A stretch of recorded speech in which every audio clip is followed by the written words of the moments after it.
yang menjadi bagian dari Injil Kerajaan itu sudah menjadi hak bangsa Israel, ya Bapak Ibu ya. Dan untuk kasih karunia itu semua berkat yang ada di kita. Amin ya Bapak Ibu ya. Oke, sekarang saya ingin mengajak kita untuk mengetahui bagian kita, kacamata atau pandangan yang lebih jelas tentang firman Tuhan, kasih karunia Allah. Nah ini kita bisa dapatkan dan kita bisa ketahui dari surat-surat siapa Bapak Ibu? Rasul Paulus. Kita ketahui Rasul Paulus adalah rasul kita, rasul bangsa lain. Jadi hanya ada dua di mata Allah itu bangsa. Jadi satu bangsa lain dan satu bangsa Israel. Dan untuk bangsa lain sendiri, rasul yang dipilih yaitu adalah Rasul Paulus. Oke, kita akan lihat bagaimanakah, seperti apakah pandangan yang lebih jelas, bagaimana kemudian kasih karunia yang Tuhan percayakan kepada kita bangsa lain ini, ya, untuk kita emban, ya, firman Tuhan ini yang harus kita bagikan kepada banyak teman-teman kita di luar sana, orang-orang di luar sana, jiwa-jiwa yang mungkin belum mengerti tentang kasih karunia. Oke, amin. Bapak Ibu, kita akan mulai. Saya akan membawa kita dan mengajak kita untuk membuka surat Rasul Paulus dari Galatia. Galatia pasalnya yang pertama. Nah, ini dia Bapak Ibu. Galatia ini sendiri merupakan jemaat, ya, jemaat yang didirikan oleh Paulus sendiri pada zaman kasih karunia. Ada banyak sekali jemaat-jemaat kudus yang didirikan oleh Paulus dan salah satunya adalah Galatia ini. Tapi akan kita lihat seperti apa latar belakang jemaat-jemaat di Galatia ini sendiri dan seperti apa memang yang terjadi, firman Tuhan yang terjadi di dalam hidup jemaat-jemaat orang-orang di Galatia ini. Oke, dan kita harus ketahui bahwa khususnya untuk di surat Rasul Paulus ini yang di Galatia ini merupakan surat teguran yang keras dari rasul kita, yaitu Rasul Paulus sendiri. Dan kenapa disebut teguran keras? Karena di sini terjadi penyimpangan yang dilakukan oleh jemaat kudus. Ya, jadi jangan berpikir bahwa setelah kita menjadi kudus kita tidak melakukan penyimpangan. Ada penyimpangan, ya, penyimpangan sebagai orang-orang kudus. Apa itu? Kita harus mengetahui terlebih dahulu masalah yang terjadi di jemaat Galatia sendiri, khususnya pengajaran atau penyimpangan pengajaran dari Injil Kristus. Ya, seperti apa teguran keras yang diberikan oleh Paulus kepada jemaat-jemaat di Galatia ini? Kita akan membaca dari Galatia pasalnya yang pertama sampai dari ayat yang pertama sampai dengan 13. Ya, kita akan membaca ini secara bergantian. Saya akan membaca yang ganjil dan Bapak Ibu semua membaca yang genap. Dari surat Rasul Paulus kepada jemaat di Galatia, pasal yang pertama, ayat pertama. Dari Paulus, seorang rasul, bukan karena manusia, juga bukan oleh seorang manusia, melainkan oleh Yesus Kristus dan Allah Bapa yang telah membangkitkan Dia dari antara orang mati. Dan dari semua saudara yang ada bersama-sama dengan aku kepada jemaat-jemaat di Galatia. Kasih karunia menyertai kamu dan damai sejahtera dari Allah Bapa kita dan dari Tuhan Yesus Kristus yang telah menyerahkan dirinya karena dosa-dosa kita untuk melepaskan kita dari dunia jahat yang sekarang ini menurut kehendak Allah dan Bapa kita. Baginya lah kemuliaan selama-lamanya. Amin. Ayat yang ke-6. Aku heran bahwa kamu begitu lekas berbalik daripada Dia yang oleh kasih karunia Kristus telah memanggil kamu dan mengikuti suatu Injil lain, yang sebenarnya bukan Injil. Hanya ada orang yang mengacaukan kamu dan yang bermaksud untuk memutarbalikkan Injil Kristus. Tetapi sekalipun kami atau seorang malaikat dari surga yang memberitakan kepada kamu suatu Injil yang berbeda dengan Injil yang telah kami beritakan kepadamu, terkutuklah dia. Seperti yang telah kami katakan dahulu, sekarang kukatakan sekali lagi, jikalau ada orang yang memberitakan kepadamu suatu Injil yang berbeda dengan apa yang telah kamu terima, terkutuklah dia. Jadi bagaimana sekarang? Adakah mencari kesukaan manusia atau kesukaan Allah? Adakah aku coba berkenan kepada manusia? Sekiranya aku masih mau coba berkenan kepada manusia, maka aku bukanlah hamba Kristus. 11, sebab aku menegaskan kepada kamu saudara-saudaraku bahwa Injil yang kuberitakan itu bukanlah Injil manusia. Karena aku bukan menerimanya dari manusia, dan bukan manusia mengajarkannya kepadaku, tetapi aku menerimanya oleh pernyataan Yesus Kristus. Sebab kamu telah mendengar tentang hidupku dahulu dalam agama Yahudi. Tanpa batas aku menganiaya jemaat Allah dan berusaha membinasakannya. Ya, sampai ayat 13 saja. Kita akan membahas firman Tuhan ini, surat Rasul Paulus ini satu persatu. Tetapi sebelumnya, Bapak Ibu semua, hal yang paling penting adalah ketika kita ingin belajar sesuatu dari teori atau pembelajaran atau pemberitaan firman yang disampaikan oleh seseorang, kita harus tahu seseorang itu siapa. Dalam hal ini adalah Rasul Paulus, Bapak Ibu. Jadi kendala atau penyimpangan banyak terjadi kalau misalnya seandainya kita tidak mengetahui siapa yang mengajarkan. Siapa yang mengajarkan, kepada siapa diajarkan.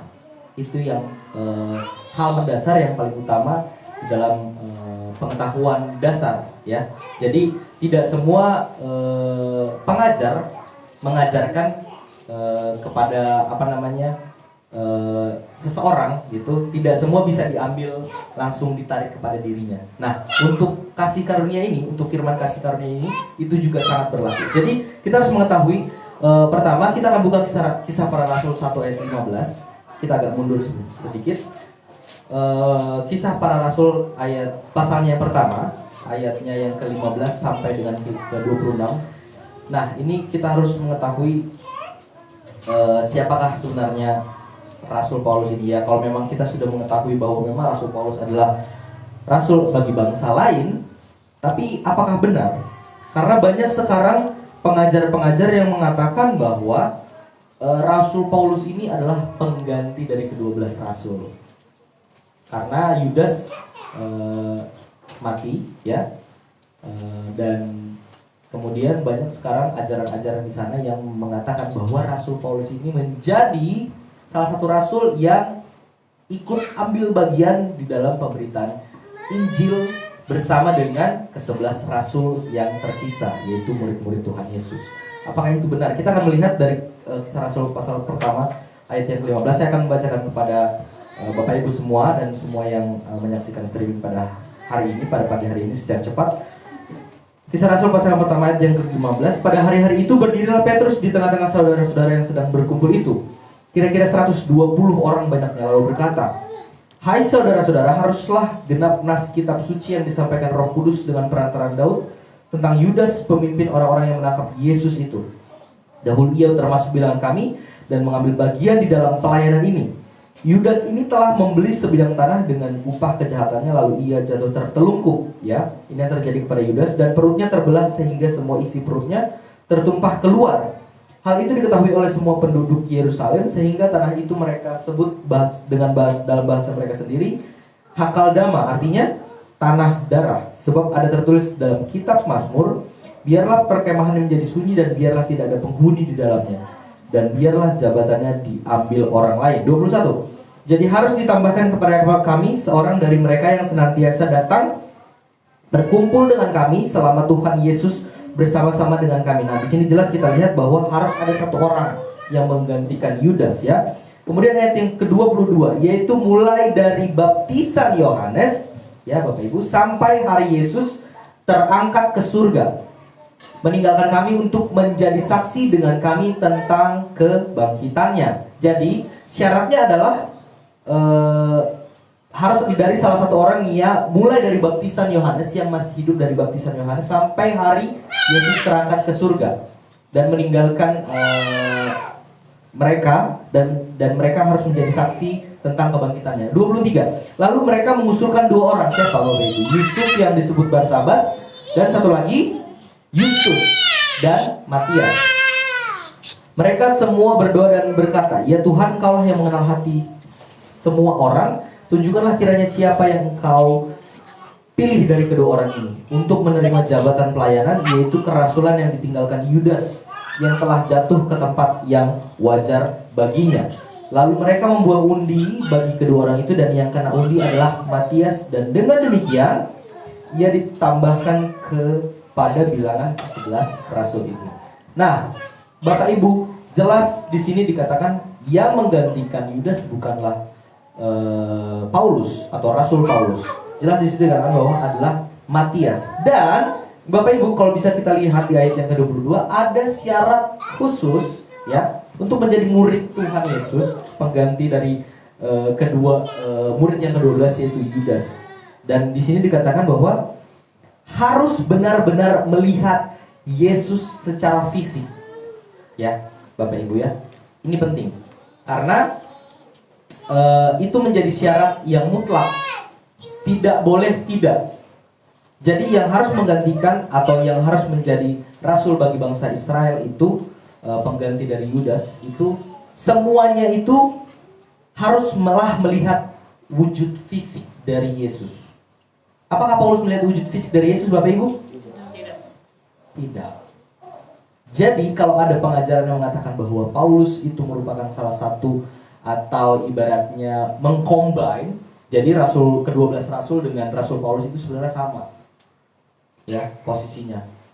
Itu salah besar. Bapak Ibu, saya tekankan sekali lagi dan kita semua yang sudah mengerti ya, itu berbeda. Dari segi dalam tanda kutip perekrutannya saja sudah beda. Ya, dan segi requirement-nya saja sudah beda. Jadi tidak bisa kita menganggap bahwa Rasul Paulus ini merupakan sama kedudukannya untuk apa ibaratnya Rasul Paulus ini menjadi rasul yang bersama-sama untuk memberitakan firman atau Injil Kristus dengan ke-12 rasul. Itu yang pertama. Kemudian kembali ke Galatia, Bapak Ibu. Galatia pasal yang pertama. Yang tadi kita kembali kepada topik kita yang tadi mengenai jemaat di Galatia. Di situ dikatakan ayatnya yang kelima, kita mulai. Nah, ini salah satu ayat yang menarik juga. Jadi yang sebelumnya kita mengatakan bahwa memang Rasul Paulus ini tidak ada sangkut pautnya dengan pengajaran yang diajarkan Petrus. Ya, Bapak Ibu, dan yang diterima dan disampaikan oleh ke-12 rasul.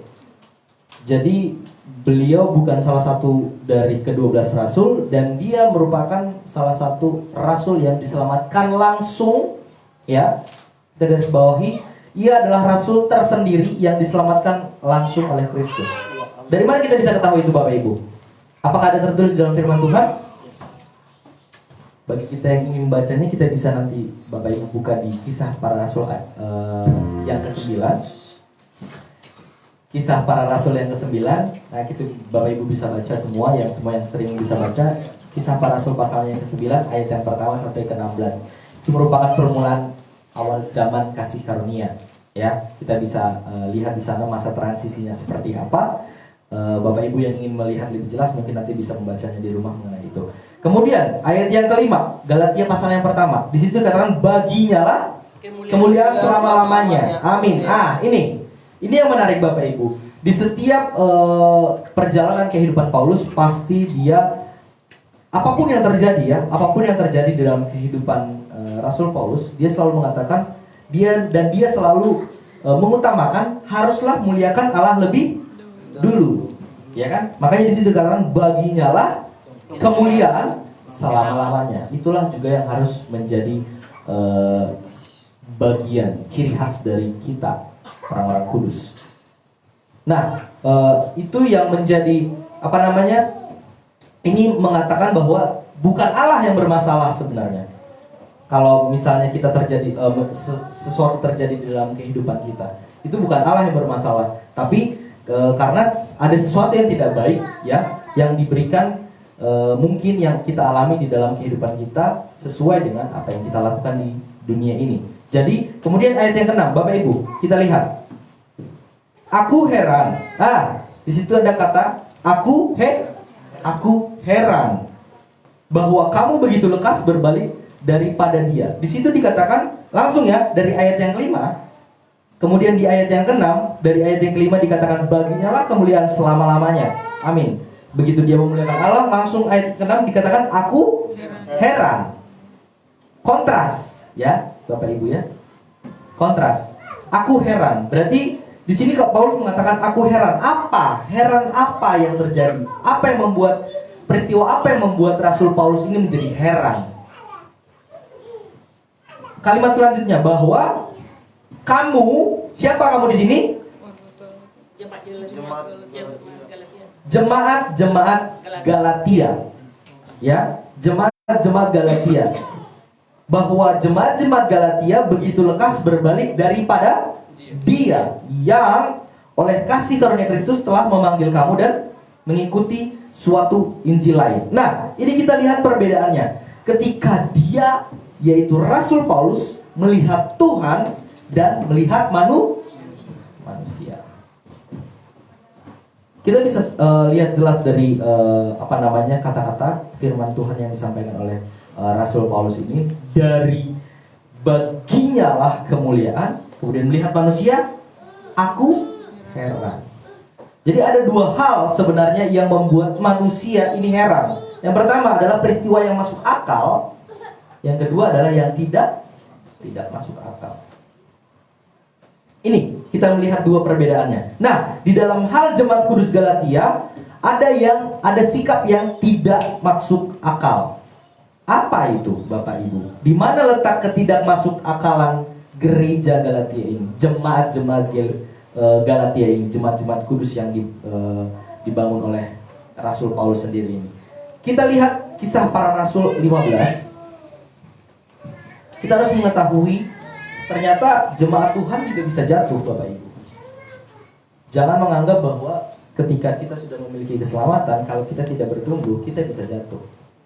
Ya, Kisah Para Rasul ayatnya yang ke-15, ayat dari pasalnya yang ke-15 dari ayat yang pertama, kita melihat dulu Bapak Ibu. Satu orang boleh membacakan untuk kita. Kisah Para Rasul 15 ayat 1. Beberapa orang datang dari Yudea ke Antioquia dan mengajarkan kepada saudara-saudara di situ. Jikalau kamu tidak disunat menurut adat istiadat yang diwariskan oleh Musa, kamu tidak dapat diselamatkan. Ayat kedua. Tetapi Paulus dan Barnabas dengan keras melawan dan membantah pendapat mereka itu.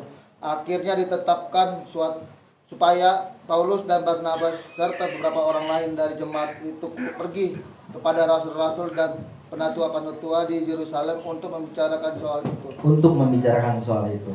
Ya, kita bisa lihat bahwa jika kamu tidak melakukan hukum Taurat yang dimaksud di ayat yang pertama ini apa, Bapak Ibu? Sunat. Ya? Ya atau tidak? Ya. Karena di situ dikatakan jikalau kamu tidak disunat, berarti ada syarat. Bapak Ibu, jikalau kamu tidak disunat menurut adat istiadat yang diwariskan oleh Musa, kamu tidak dapat diselamatkan. Jelas sekali itu adalah hukum Taurat, Bapak Ibu. Ya, hukum Taurat yang menjadi tembok. Ya, tetapi juga itu tidak bisa kita bilang itu yang menjadi problema jemaat-jemaat atau gereja-gereja sekarang, pengajaran-pengajaran yang sekarang. Kita lihat lagi, mereka di situ dikatakan bahwa Paulus tegas mengatakan bahwa di ayat yang kedua, tetapi Paulus dan Barnabas dengan keras apa? Melawan. Menyetujui atau melawan? Melawan. Dan apa dia mengatakan? Membantah pendapat mereka itu. Paulus dengan tegas mengatakan bahwa tidak seperti itu. Di situ dikatakan supaya Paulus dan Barnabas serta beberapa orang lain dari jemaat-jemaat pergi kepada rasul-rasul dan penatua-penatua di Yerusalem untuk membicarakan soal itu. Jadi mereka mengadakan suatu persidangan, Bapak Ibu. Ya, soal persidangan. Dan kemudian akhirnya Paulus bersidang dengan siapa? Dengan siapa Paulus bersidang, Bapak Ibu? Di situ dikatakan apa? Di ayat yang kedua, akhirnya ditetapkan supaya Paulus dan Barnabas serta beberapa orang lain dari jemaat itu pergi kepada Rasul-rasul. siapa rasul-rasul yang dimaksud di sini? Ke-12 rasul. Ya. Ke-12 rasul. Jadi bukan orang-orang petinggi ahli-ahli Taurat, bukan. Di sini dijelas dikatakan rasul-rasul. Rasul-rasul yang dimaksud adalah ke-12 rasul, ya, Bapak Ibu ya. Kemudian di sini dikatakan kembali. Nah, ini penting bagi kita. Di ayat yang pertama kita lihat, agak mundur sedikit. Beberapa orang datang dari Yudea. Nah, ini Bapak Ibu. Jadi Judea, Bapak Ibu ya, kita sedikit ke letak geografis dari kota Yudea sendiri nih. Jadi Yudea ini sebenarnya bukan lagi bagian dari Israel, perbatasan, ibaratnya seperti itu. Perbatasan lah ibaratnya seperti itu. Ya, perbatasan Israel yang keberdekatan dengan Yerusalem. Ini Yudea ini. Jadi jemaat-jemaat Yudea ini sebenarnya jemaat yang didirikan dan mereka percaya, ya. Tapi percaya apa? Mereka percaya kepada hukum Taurat, di bawah hukum Taurat. Itulah jemaat-jemaat di Yudea.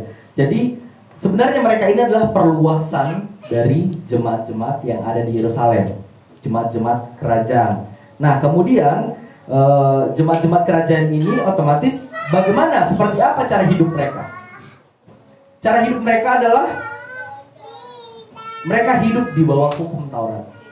Sama seperti kita mempercayai bahwa Yesus sudah mengampuni segala dosa. Tetapi yang dipercayai oleh jemaat-jemaat yang ada di Yudea khususnya, ya, di Yerusalem juga, itu ibaratnya masih masuk pada bagian dari Israel. Mereka percaya bahwa mereka percaya kepada Yesus.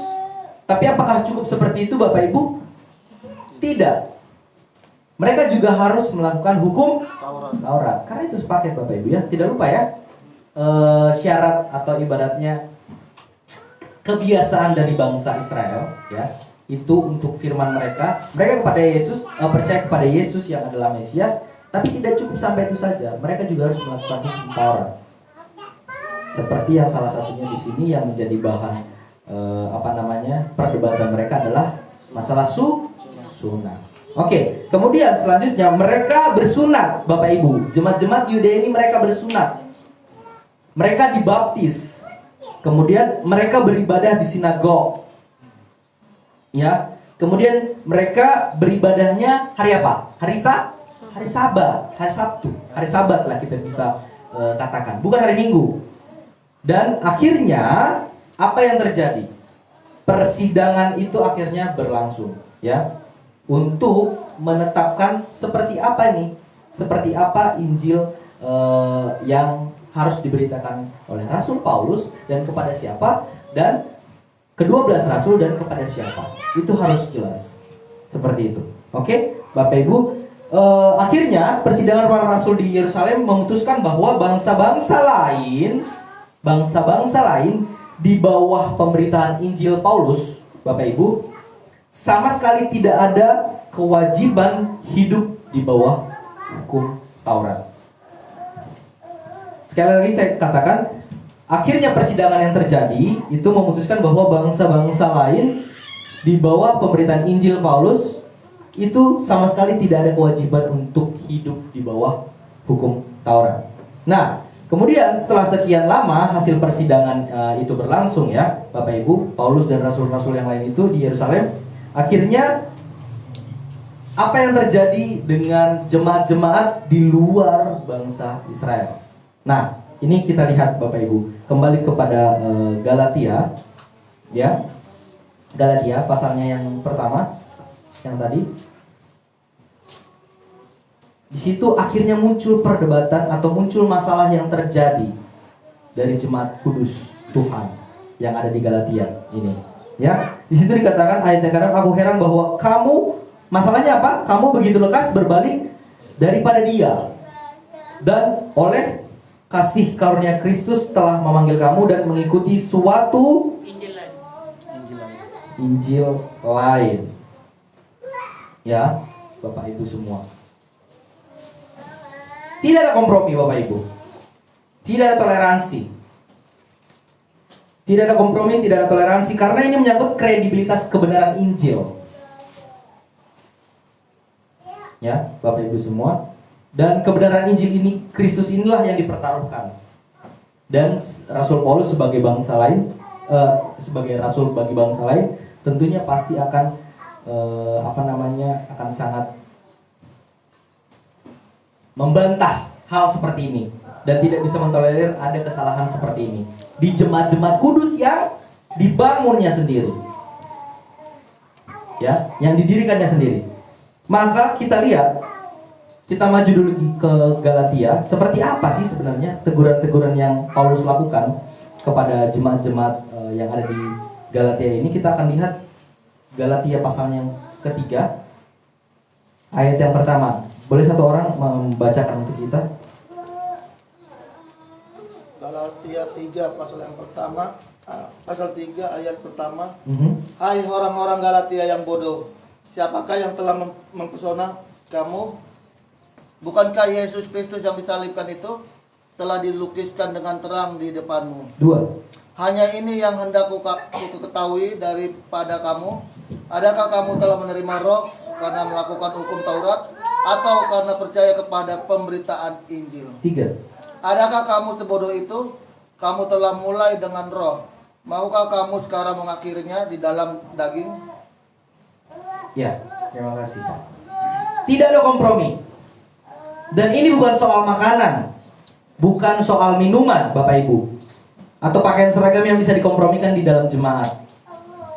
Tapi ini soal pertaruhan tentang keakuratan ajaran atau doktrin dasar keselamatan Bapak Ibu, yang harus dipercayai seseorang pada zaman kasih karunia. Itu yang menjadi masalah. Itu yang menjadi masalah. Yang menjadi masalah di jemaat Galatia, yang notabene ya sudah terjadi program Allah, yaitu kasih karunia Bapak Ibu. Di situ dikatakan, hai orang-orang Galatia yang bodoh. Siapa yang mengatakan itu Bapak Ibu? Rasul Paulus, rasulnya sendiri, mengatakan kepada jemaat yang didirikannya. Beliau mengatakan bahwa hai orang-orang Galatia yang bodoh. Keras sekali Bapak Ibu, keras. Kalau sudah dikatakan bodoh itu apa ya? Apalagi di bawah bodoh. Jemaat-jemaat Tuhan yang sudah diberikan kasih karunia, yang mungkin sudah diberikan pikiran yang luar biasa tentunya di zaman kasih karunia, yang pastinya sudah diselamatkan. Kita tidak bisa bilang hanya ada kesalahan, tidak. Itu bukan kesalahan, tapi itu memang sudah menjadi hal yang serius, yang tidak bisa ditinggal diam oleh Rasul Paulus sebagai rasul bagi bangsa lain tentunya, apalagi ini merupakan jemaatnya. Dengan masalah yang tadi di ayat yang ke-6 di pasal 1 dia mengatakan bahwa jemaat-jemaat Galatia ini begitu lekas berbalik daripada dia. Ya. Yang oleh kasih karunia telah memanggil jemaat-jemaat di Galatia ini. Itulah yang menjadi masalah. Mengapa Rasul Paulus ini mengatakan seperti itu? Mengapa Rasul Paulus ini keras kepada jemaat-jemaat di Galatia? Nah, makanya tidak heran dengan kesalahan-kesalahan yang dilakukan oleh jemaat-jemaat di Galatia ini, akhirnya beliau menegur keras jemaatnya. Di situ dikatakan, hai kamu orang-orang percaya, jemaat Galatia yang bodoh, kata Paulus. Nah, itu sudah berarti salah satu hal atau hal yang dilakukan oleh jemaat Galatia ini, jemaat kudus di Galatia ini tidak masuk akal Bapak Ibu. Ya, Bapak Ibu ya. Paham ya Bapak Ibu ya? Ya. Kemudian sudah sekian lama memang Paulus berhasil memperjuangkan hal itu di dalam sidang. Nah, ini yang diperjuangkan oleh Rasul Paulus. Nah, ini kita harus lihat dulu nih, seperti apa sih memang kondisi di persidangan yang terjadi pada waktu itu ya, Bapak Ibu ya. Di situ kita bisa membahasnya bahwa sebenarnya tidak boleh ada bangsa lain. Kita bangsa lain tidak boleh lagi hidup di bawah hukum Taurat. Itu hasil yang harus diperjuangkan oleh Rasul Paulus sebagai sebagai rasul bagi bangsa lain. Kemudian, kenapa sekarang kamu berbalik lagi kepada ajaran-ajaran yang benar tentang yang dilarang oleh Allah bagi kamu? Nah, itu yang menjadi masalah atau problem yang sudah diperjuangkan oleh Paulus, tetapi jemaat-jemaat Galatia ini melanggarnya. Jadi kayak seolah-olah tidak ada lagi sesuatu hal yang diperjuangkan oleh Paulus ini tidak dilakukan oleh jemaatnya sendiri. Seperti itu. Kemudian, nah sama seperti banyak gereja di zaman sekarang ini ya, Bapak Ibu ya, yang menjadi persoalannya adalah mereka masih hidup di bawah hukum Taurat. Ya. Sudah hampir 2000 tahun Paulus telah mengajarkan bahwa kita bangsa-bangsa lain tidak ada kewajiban untuk melakukan hukum Taurat. Ya, bangsa Yahudilah yang memiliki kewajiban hidup menurut atau menuruti hukum Taurat. Tetapi kita coba lihat Bapak Ibu, kita coba lihat apa yang terjadi di kehidupan sekarang, ya. Apa yang terjadi di gereja-gereja sekarang ini, kita lihat di zaman sekarang ini berapa banyak gereja yang masih hidup di bawah hukum Taurat? Banyak, sangat banyak. Berapa banyak Bapak Ibu? Banyak. Kita bisa katakan banyak karena kita sudah mengerti. Betul ya? Yes. Kalau kita belum mengerti, kita pasti mengiyakan, sama seperti mereka. Karena kita sudah paham seperti apa kita di zaman kasih karunia ini, makanya kita bisa lihat langsung perbedaannya Bapak Ibu ya. Langsung bisa berapa banyak gereja di dunia ini yang masih hidup di bawah hukum Taurat. Bapak Ibu langsung bilang banyak. Ketika kita bilang seperti itu berarti ada perbedaan dengan kita, ya. Nah itu yang menjadi keunikan oleh jemaat-jemaat orang kudus. Dan kalau istilahnya seperti ya itu bukan hal yang apa namanya tidak terlihat, itu terlihat pasti. Kita semua mungkin sebelum kita akhirnya mengenal firman kebenaran kasih karunia, mungkin kita bisa melihat dari latar belakang kita dulu, ya. Dalam artian ibaratnya sebelum kita mengetahui seperti apa Injil kasih karunia ini. Jadi akhirnya kita bisa membandingkan dengan ajaran Rasul Paulus yang diajarkan di zaman kasih karunia yang memang sekarang sedang berlangsung ini. Itu yang menjadi kebanggaan untuk orang-orang kudus kita. Nah itulah pentingnya kita bertumbuh di dalam iman. Bertumbuh di dalam iman bukan sekedar bertumbuh saja, tetapi pengetahuan seperti apa. Pengetahuan tentang iman kebenaran itu haruslah kita perjuangkan untuk diri kita sendiri. Untuk diri kita sendiri dulu. Dalam artian kita membekali diri kita, akhirnya orang lain juga bisa diselamatkan dari pemberitaan Injil kita. Kalau kita tidak dibenahi, kita tidak akan bisa. Begitu ya Bapak Ibu ya. Seperti Pasinaga mungkin sebelumnya belum ada keberanian atau belum ada pengetahuan tentang seperti apa Injil kasih karunia ini. Tapi sekarang lihat, kita semua juga berlaku seperti itu. Tidak takut. Mengapa kita takut? Yang kita pegang adalah kebenaran.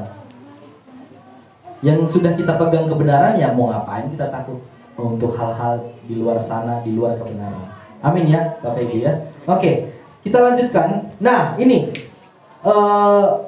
setelah kita mengetahui bahwa memang banyak gereja-gereja di luar sana yang masih hidup di bawah hukum Taurat. Nah apakah gereja-gereja itu gereja-gereja tersebut bisa dikatakan keliru, padahal mereka sudah berdiri ratusan tahun ya Bapak Ibu ya.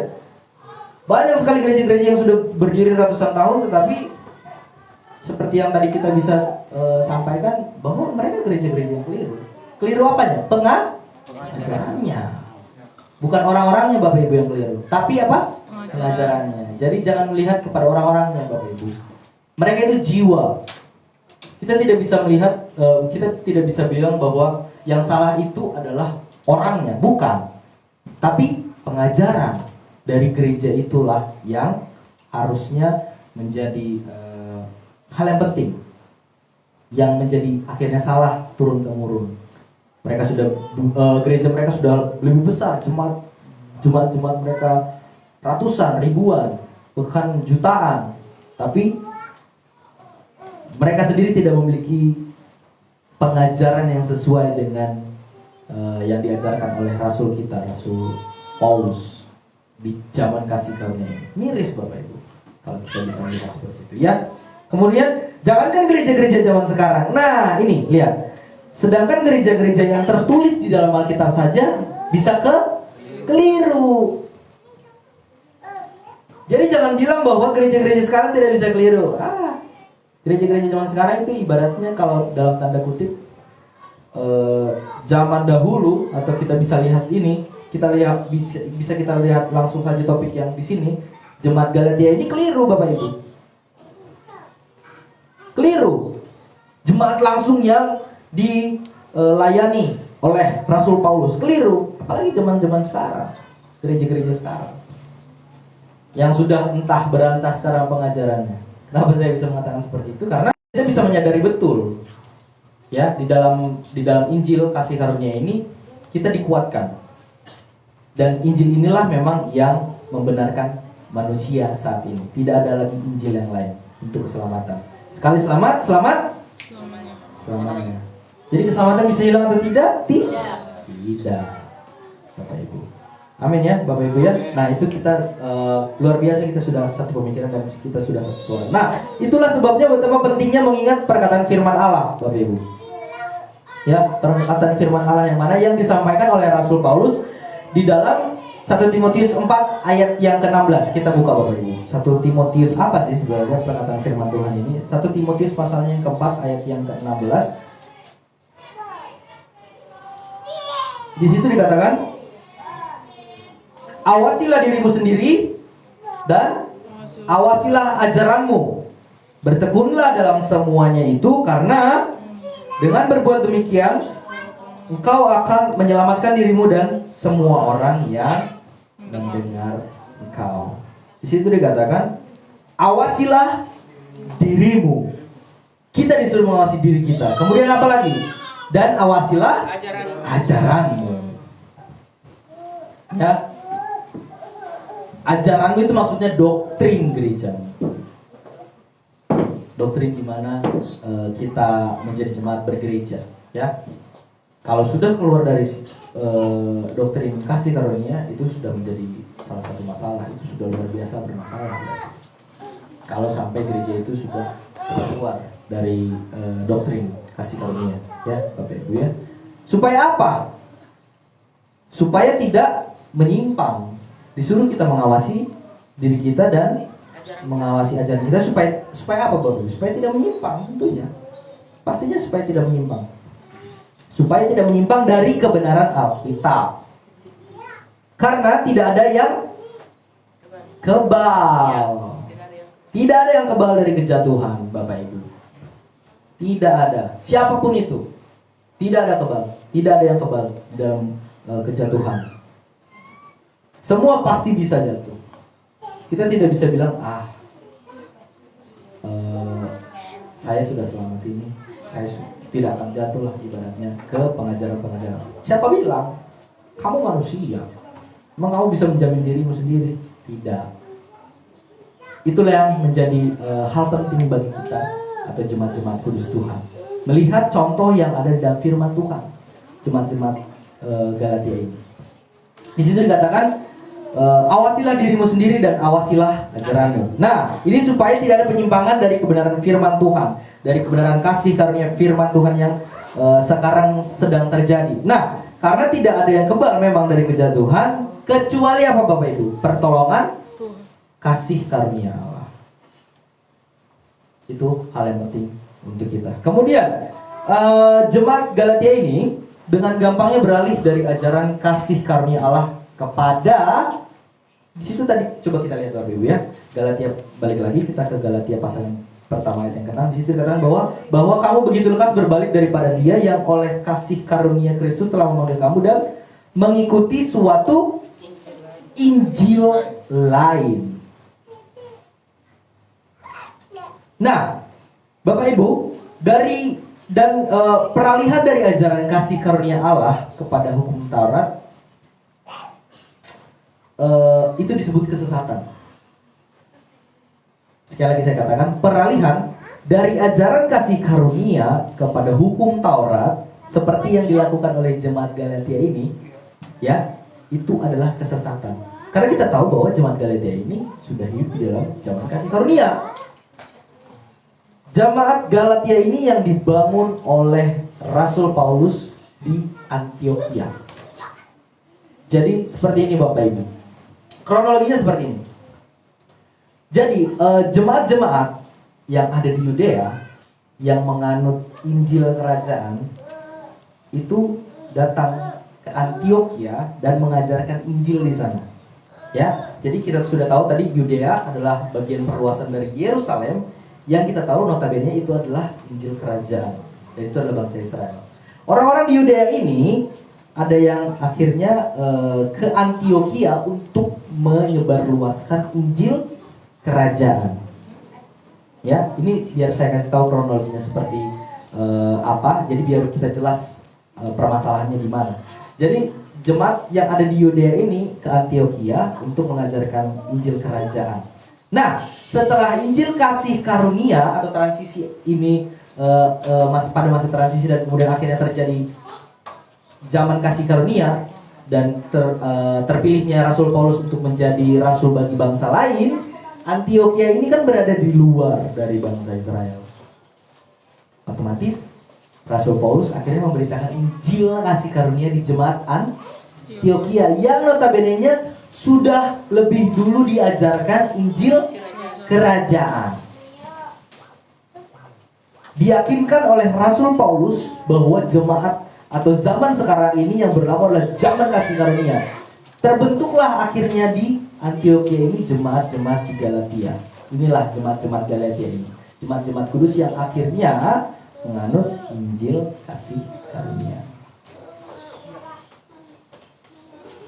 Ya, Bapak Ibu ya, paham ya? Jadi pada dasarnya memang mereka Injil kerajaan karena dari pemberitaan yang dilakukan oleh jemaat-jemaat yang ada di Yudea atau orang-orang yang ada di Yudea. Kemudian akhirnya zaman kasih karunia berlangsung, akhirnya Rasul Paulus mengatakan bahwa sekarang sudah tidak berlaku lagi Injil kerajaan. Yang berlaku adalah Injil kasih karunia. Akhirnya terbentuklah jemaat-jemaat yang ada di dalam jemaat-jemaat Galatia yang ada di Antioquia, yang akhirnya menganut Injil kasih karunia. Nah, di situ kita lihat Bapak Ibu kembali di firman Tuhan. Kamu begitu lekas berbalik dari dia. Dia siapa yang dimaksud Bapak Ibu? Yesus. Artinya bisa cepat sekali berubah pikiran manusia itu Bapak Ibu.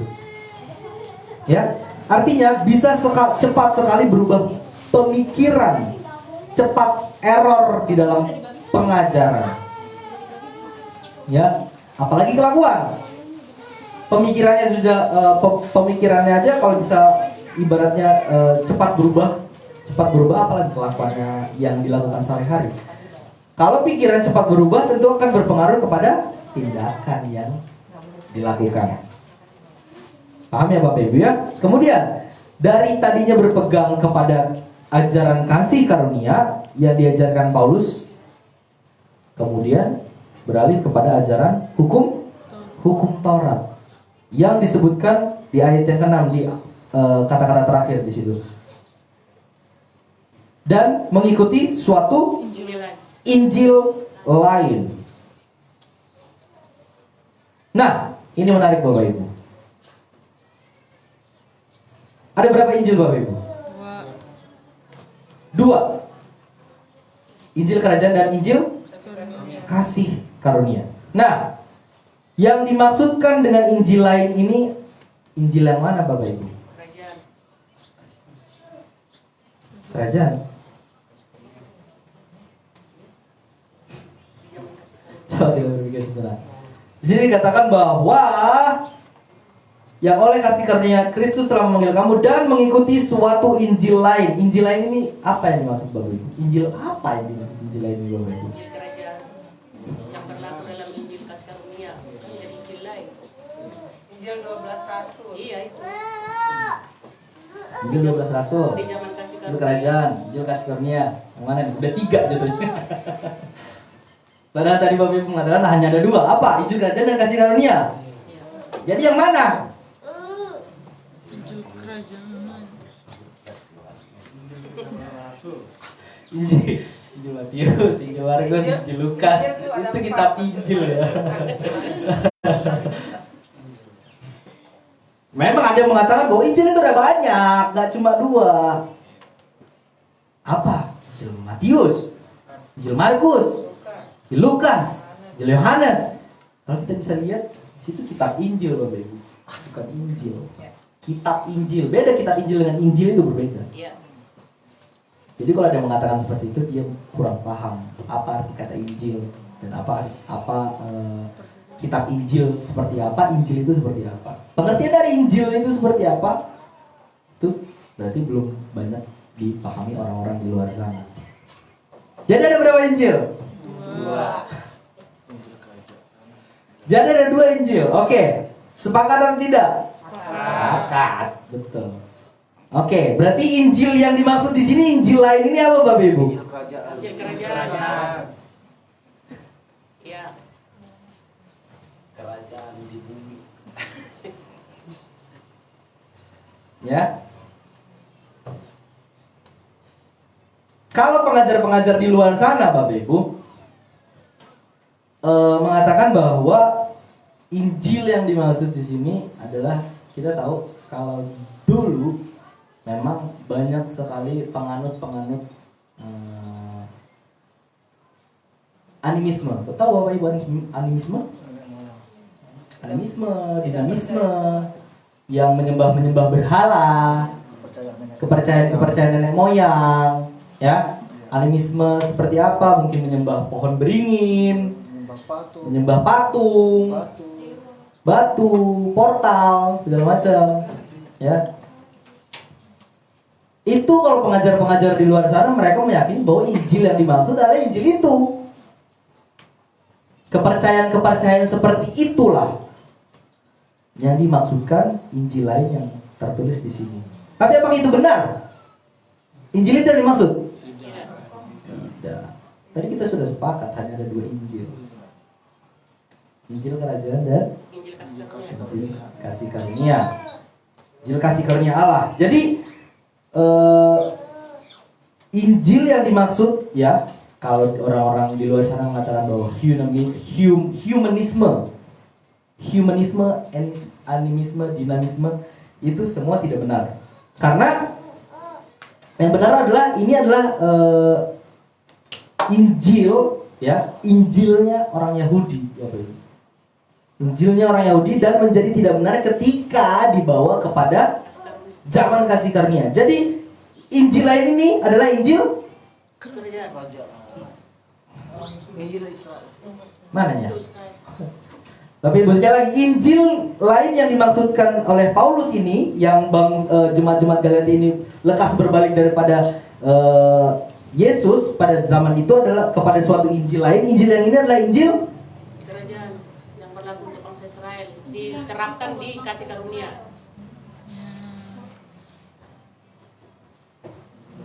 Oke, kita sekali lagi kita kita satukan pemikirannya. Satu, ya. Jadi Injil yang dimaksud di sini adalah Injil orang-orang Israel, orang-orang Yahudi, yaitu Injil orang bersunat, Injil kerajaan. Apakah Injil itu salah, Bapak Ibu? Tidak. Tapi penerapannya jadi salah. Untuk Israel. Ya. Apakah Injil itu salah? Tidak. Di sini dikatakan Paulus menentang Injil lain, berarti salah dong. Iya, karena diterapkan di zaman kasih karunia. Iya.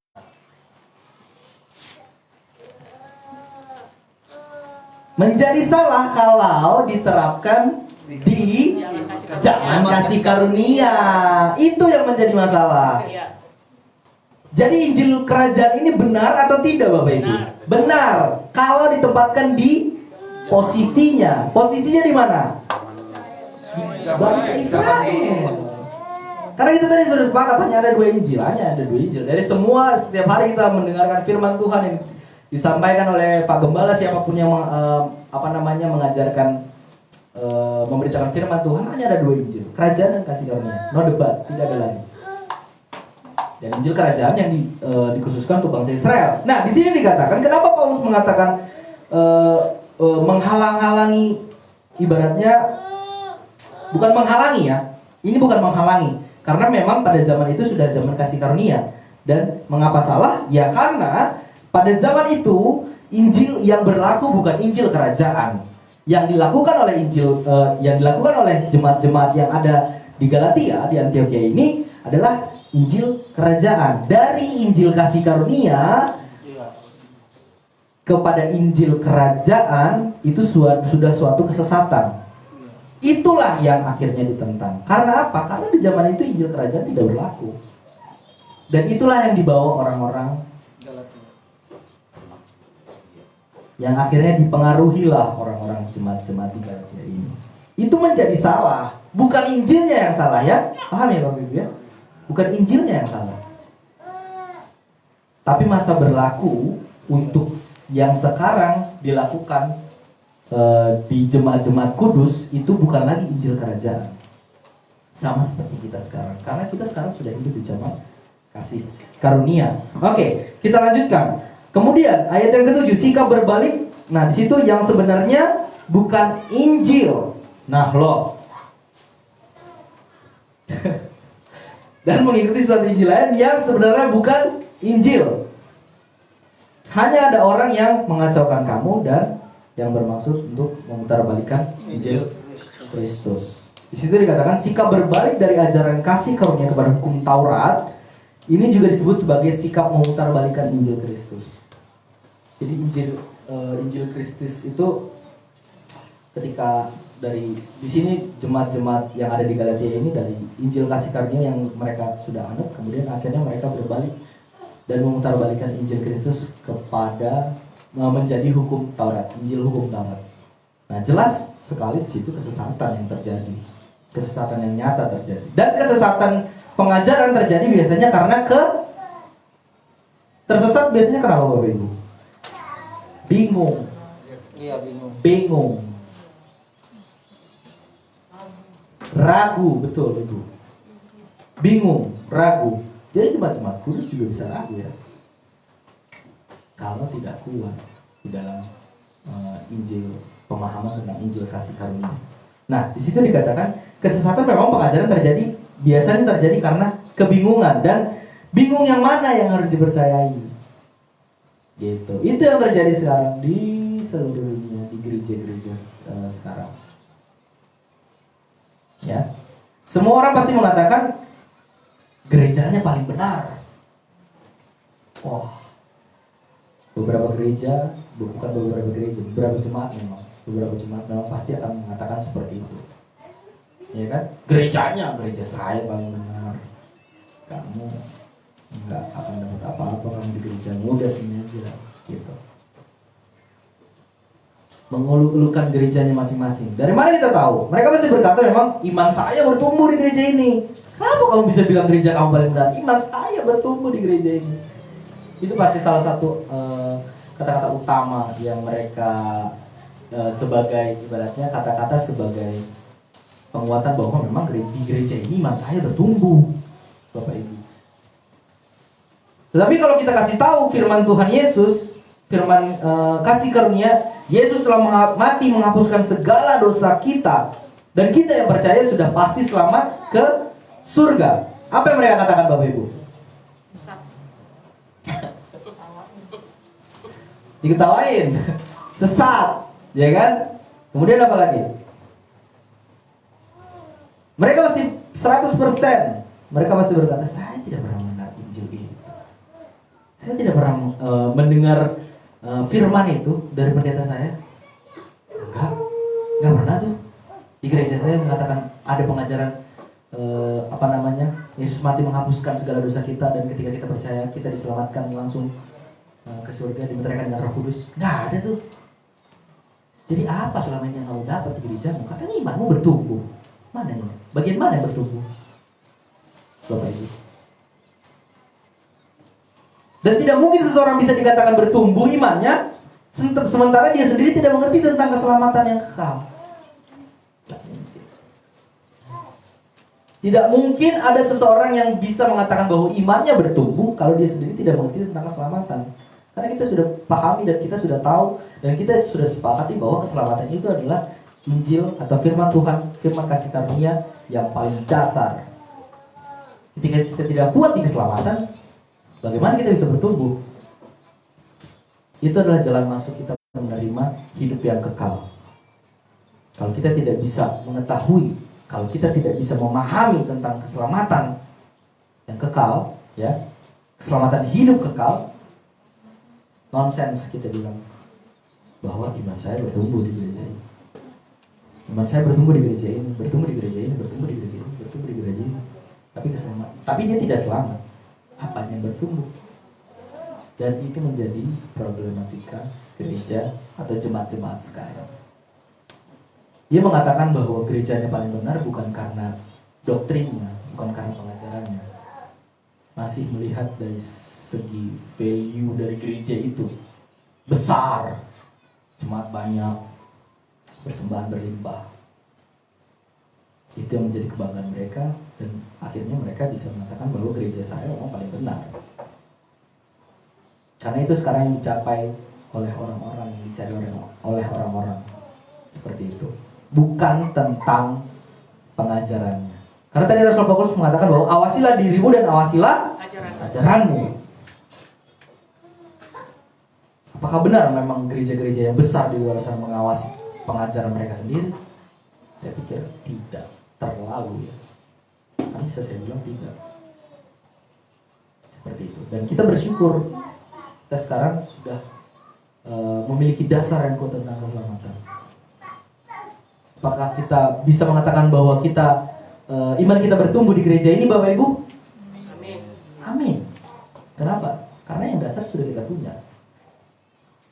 Tentang bagaimana firman kasih karunia ini yang sangat luar biasa ini, yang sangat besar ini, kita pelajari lebih dalam. Bukan hanya tentang keselamatan, tentang dispensasi juga, pengudusan. Kemudian apa lagi? Yang sudah mungkin yang ikut retret sudah banyak belajar tentang beberapa topik tentang kasih karunia yang mungkin disampaikan juga oleh Pak Dallas dan kemudian Pak Gembala di gereja ini. Sama-sama belajar. Kita bisa mengatakan bahwa memang iman kita bertumbuh. Baru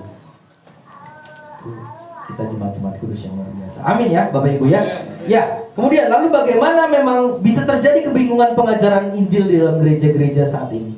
Nah, kita lihat Bapak Ibu, Galatia pasalnya yang kedua. Ayatnya yang pertama sampai kedua akan saya bacakan. Kemudian setelah lewat 14 tahun, aku pergi pula ke Yerusalem dengan Barnabas dan Titus pun kubawa juga.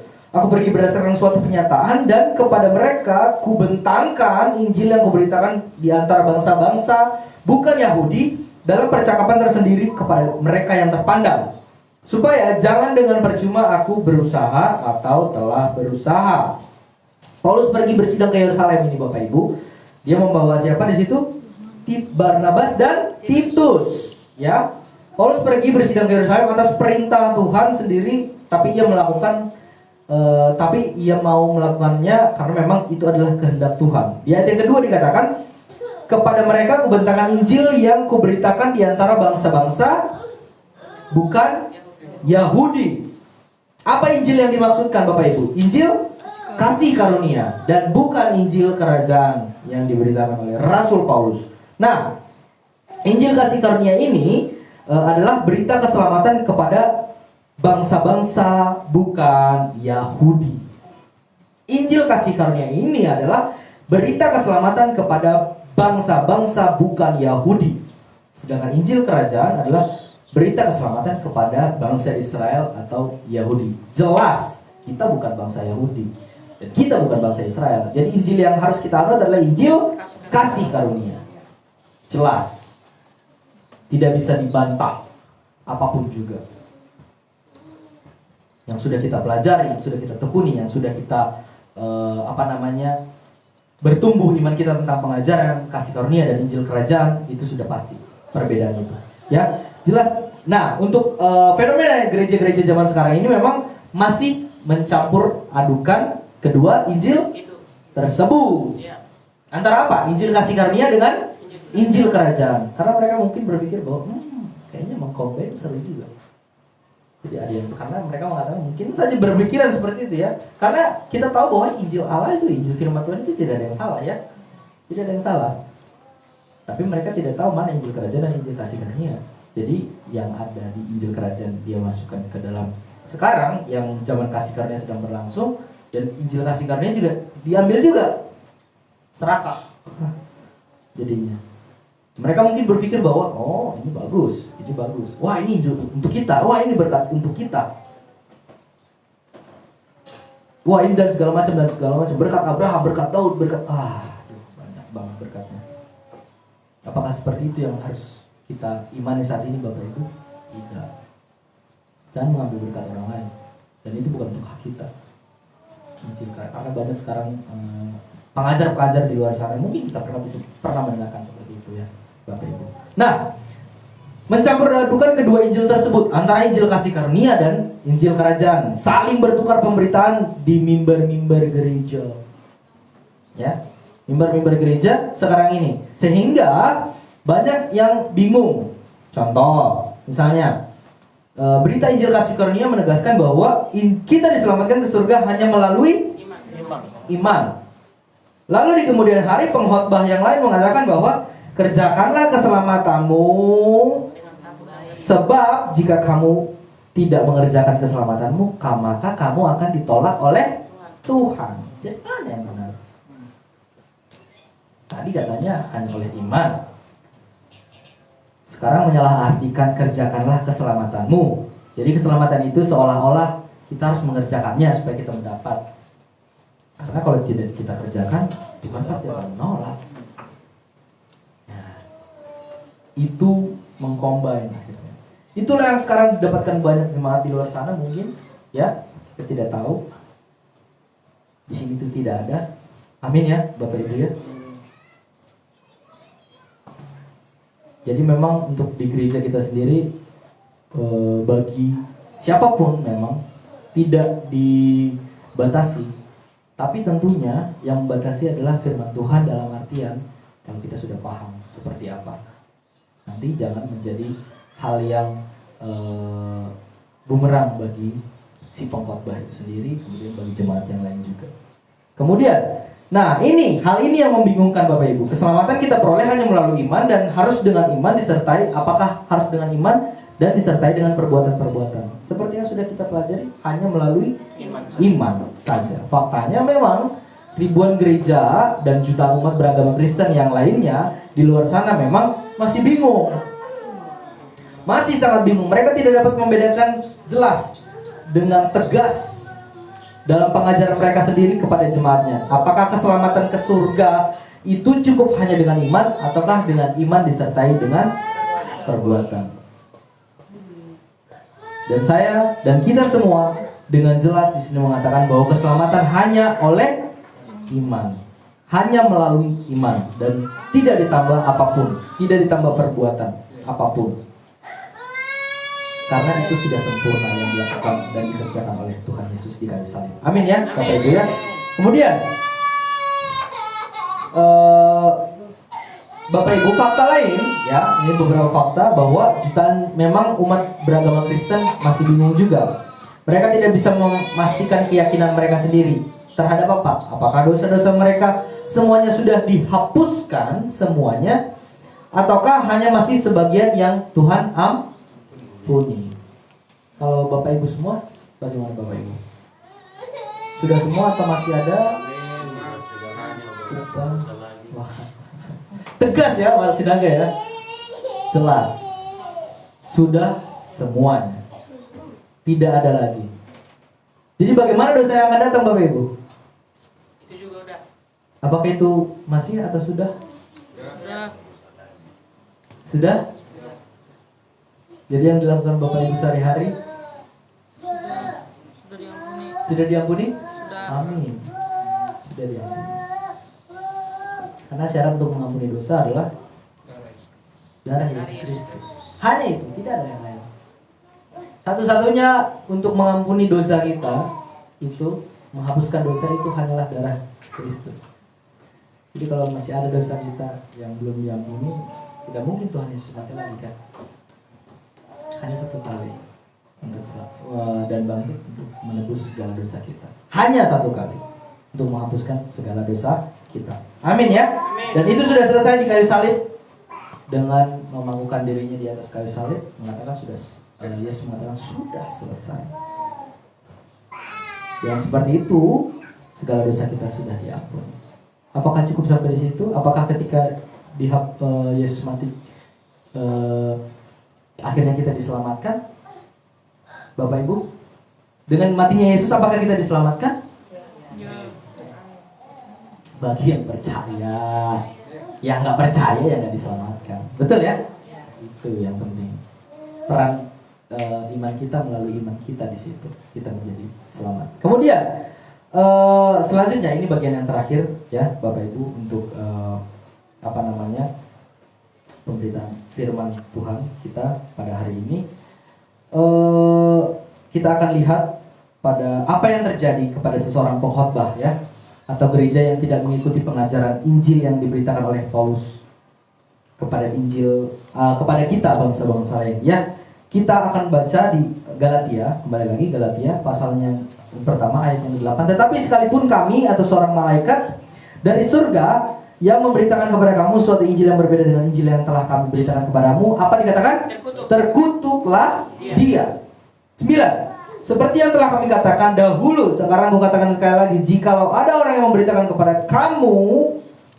kepadamu suatu Injil yang berbeda dengan apa yang telah kamu terima, apa? Terkutuklah dia. Situ dikatakan, Paulus mengatakan bahwa bahkan malaikat dari surga pun yang memberitakan yang bukan Injil kasih karunia, dikatakan bahwa terkutuk. Tidak ada toleransi. Bukan Injil kasih karunia, terkutuk. Kejam ya. Kalau misalnya gitu, kalau kutuk itu kan ibaratnya sudah ibaratnya udah hukuman paling final, hina lah itu. Kutuk itu. Seperti itu, Bapak Ibu. Nah, jadi sangat mengerikan sebuah gereja jika tidak mengerti Injil keselamatan, Injil kasih karunia yang diberitakan oleh Paulus kepada kita bangsa-bangsa lain. Bukannya mendapat berkat tapi kutuk. Seperti itu. Dan kita semua percaya di sini kita semua mendapatkan berkat dari Injil kasih karunia yang telah kita terima. Amin ya. Bapak Ibu. Bersyukur untuk hal itu. Nah, untuk itu mari kita akan melihat kacamata kasih karunia yang menjadi kesimpulan kita pada sharing kita hari ini di Galatia 5. Kita akan membuka Galatia 5 yang terakhir, Galatia pasalnya yang ke-5 ayatnya yang ke-16 sampai 18. Kita akan membacanya bersama-sama. Kita harus hidup seperti apa yang harus kita jalani di dalam kehidupan kita saat ini. Sudah Bapak Ibu?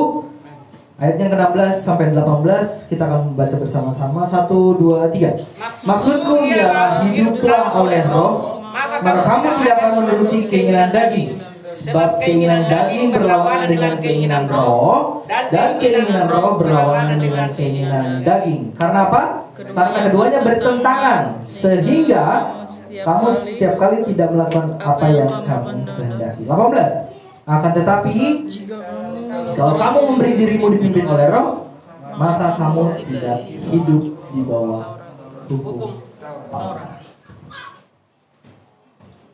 Jadi posisi kita di dalam Kristus, Bapak Ibu, saya tekankan sekali lagi bahwa kita sudah berada di posisi yang merdeka. Amin ya? Kita sudah di posisi yang merdeka. Dan Kristus yang memerdekakan. Tentunya kita bukan merdeka karena perbuatan kita, bukan. Dan bukan karena usaha kita, bukan. Tapi karena Kristus yang memerdekakan kita. Karena itu dikatakan, berdirilah teguh dan jangan goyah. Ya, jangan goyah dan jangan mau lagi dikenakan perhambaan. Bagaimana kita bisa berdiri teguh, Bapak Ibu? Di situ dikatakan bahwa hiduplah, ayat 16, hiduplah oleh roh. Maka kamu tidak akan menuruti keinginan daging. Jadi berikan diri kita untuk dipimpin oleh roh dan bukan dengan daging. Amin ya, Bapak Ibu. Kalau kita dipimpin oleh roh, maka yang terjadi pada kita akan mengalami buah roh. Ya, buah roh. Apa itu? Kasih, sukacita, damai, sejahtera, kesabaran, kemurahan, kesetiaan, kelemah lembutan, penguasaan diri. Dan tidak ada hukum yang akan hal itu. Amin ya, Bapak Ibu. Mari kita berdoa.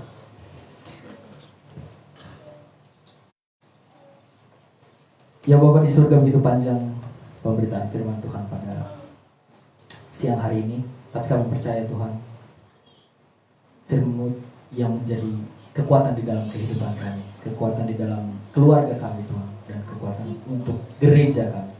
Dan firman-Mu inilah yang menjadi dasar bagi kami Tuhan, jemaat-jemaat Tuhan, supaya mengalami pertumbuhan dalam iman kami. Terima kasih Tuhan untuk firman-Mu yang luar biasa. Ajar kami Tuhan untuk terus setia, dan ajar kami untuk terus mendalami firman Tuhan yang luar biasa ini. Kami percaya Tuhan, dengan bantuan Roh Kudus-Mu, kami sedikit demi sedikit bisa mengetahui Injil firman Tuhan yang luar biasa ini, Injil kasih karunia yang luar biasa ini. Dan akhirnya Tuhan, kami juga sendiri diberikan keberanian oleh Roh Kudus-Mu untuk memberitakan firman Tuhan. Terima kasih Tuhan, Engkau telah mengampuni dosa kami, segala dosa kami, dan tidak ada lagi dosa yang tidak dihapuskan oleh Engkau. Dan kami percaya kami sudah memiliki keselamatan yang kekal di dalam Tuhan. Terima kasih Tuhan. Kami akan lanjutkan ibadah kami ini. Engkau kiranya sertai dari awal pertengahan hingga pada akhirnya, dan untuk jemaat-jemaat-Mu semua. Terima kasih Tuhan, karena seluruh kehidupan dan pergumulan kami serahkan hanya di dalam nama Tuhan Yesus. Kami berdoa dan mengucap syukur. Haleluya. Amin. Terima kasih Tuhan berkati. Saya kembalikan kepada Pak Roy.